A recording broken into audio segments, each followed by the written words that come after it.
not too sure where we left off last time. I've just been standing here staring at the abyss. Obviously the motor's still on the floor. It's been waiting for a new clutch, which we just got. Yeah, I think it's pretty much ready to go back in once throw the new clutch on. Got new light in the shop, so the workbench is nice and illuminated. So here's the clutch situation. We had well, this is the one that came out of the car. It's kind of rusty and dusty. I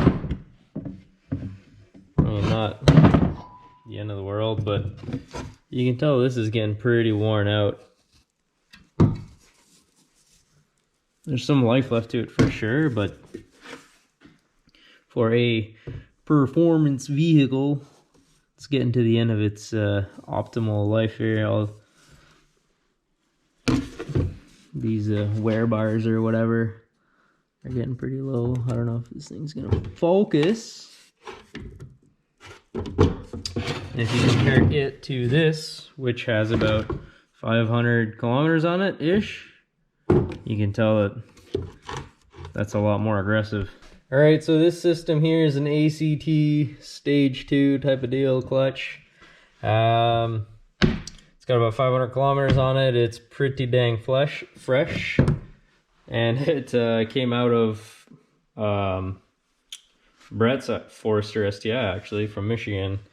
He went 6-speed with that old project, so they didn't need this thing anymore. So we inherited this little beauty. So this thing's good for about 300 horsepower or so. Definitely overkill for this system, but it'll make sure that we're not losing any precious ponies to clutch slip or it overheating or doing weird stuff again. So yeah, super stoked to have this thing. Thanks a lot to Curtis and Brett for hooking it up with the clutch. Doogie Ford put some lockdowns in Ontario, making motorsports an outlaw activity, which means that we have a lot more time to get the car ready. Also means that we don't get to race for another long time, so that kind of sucks. But hey, at least we get to polish this turd some more.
So, quick little update here.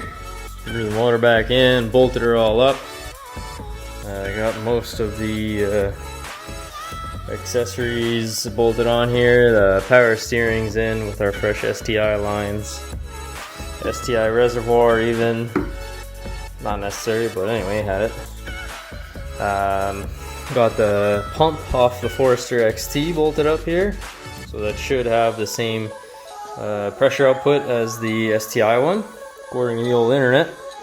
And sent my pulley off to the powder coaters, so threw some spare kit on here.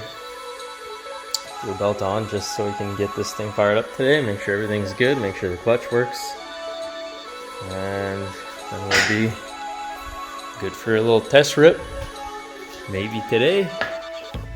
She's snowing profusely out there.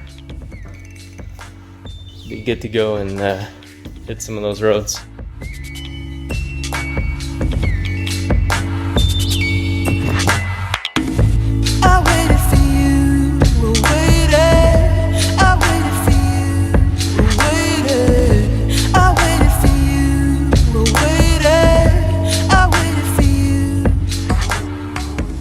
Alright, give her the first start. Clutch feels pretty good. Prime's good.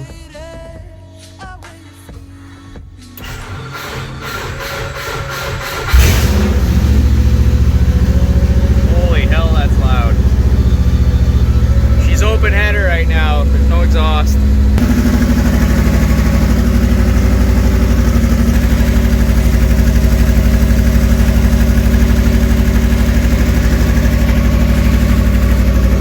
Everything looks good. We'll throw the rad in and go for a little drive. Okay, well, I lied. I did not take the car out for a quick drive. A couple days ago, work happened, stuff happened.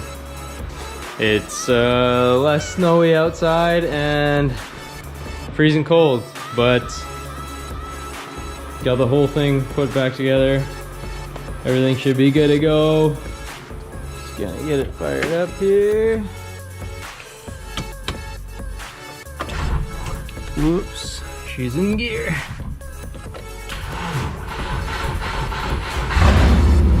Oh my god. And she's loud as hell. That's feeling better.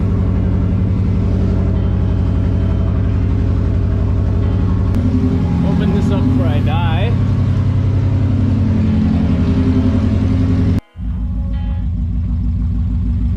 Awesome.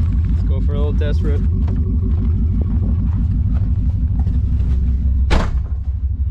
It's super loud because there's no exhaust on it.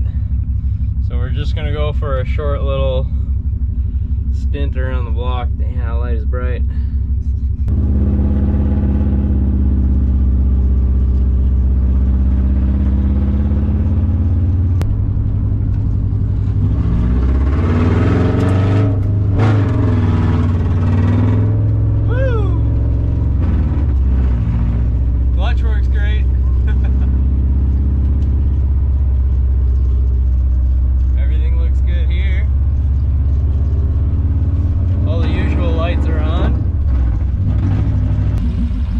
E-brake in this thing right now, so I had to like kind of beach it in the snowbank to stop it.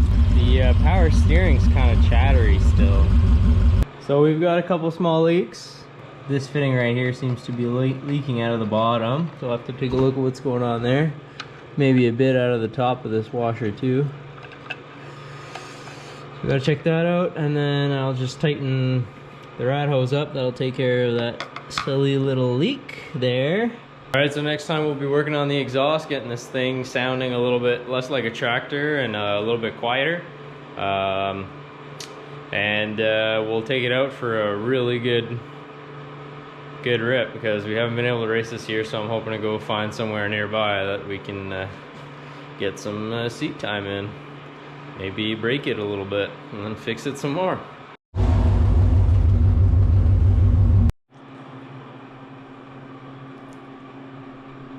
You can see the fitting moving. Maybe you can't.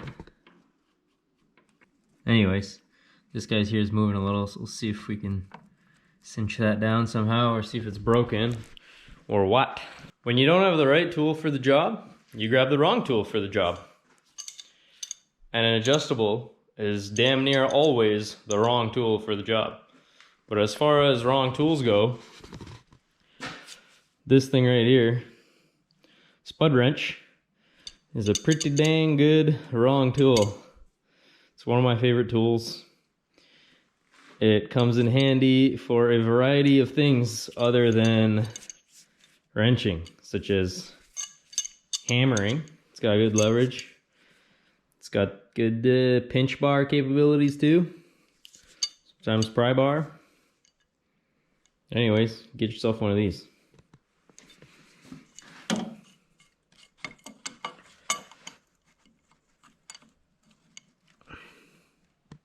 I'm kind of curious as to what's under here, so I'm going to take it off, actually, before I tighten it. See what's going on. Another copper washer. And, yeah. Okay. I never noticed that that was built like that. Throw that guy back in there and clean it up, and should be leak free. That's nice and snug. Where'd the dog go? Milo. Hey, sneaky boy. Yeah.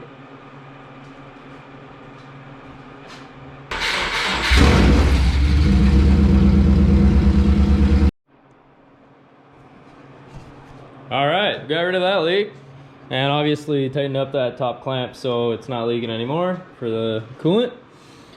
Sucked down a whole bunch more power steering fluid, so that should be good. When I test drove it the other night real quick, the power steering was okay, but it's just kind of chattery, so there's obviously still a couple air bubbles in there, so stoked that the level went down a bit, which means that those are working their way out. All the leaks are fixed. Time to go for a little drive.